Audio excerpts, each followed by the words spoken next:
Hello વિદ્યાર્થી મિત્રો, કેમ છો બધા? આજ હું તમારા માટે લઈને આવ્યો છું એક અગત્યનો નિયમ. પહેલો નિયમ છે સરવાળા માટે. આ યાદ રાખવો જરૂરી છે, ખૂબ જ ઇમ્પોર્ટન્ટ અને મહત્વનો છે.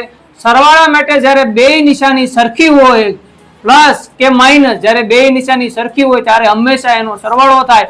જો બે સંખ્યા પ્લસ હોય તો જવાબ પ્લસ આવે, બે સંખ્યા ઋણ હોય તો જવાબ માઇનસ આવે. પરંતુ જ્યારે બે નિશાની અલગ અલગ હોય અને કે વિરુદ્ધ હોય ત્યારે હંમેશા બાદબાકી જ થાય. અને જે નિશાની મોટાની જ નિશાની આવે, જે સંખ્યા મોટી હોય તેની નિશાની મૂકવાની. એવી રીતે ગુણાકાર માટે જ્યારે બે સંખ્યા પ્લસ હોય અને એનો ગુણાકાર કરવામાં આવે તેનો જવાબ હંમેશા પ્લસમાં આવે.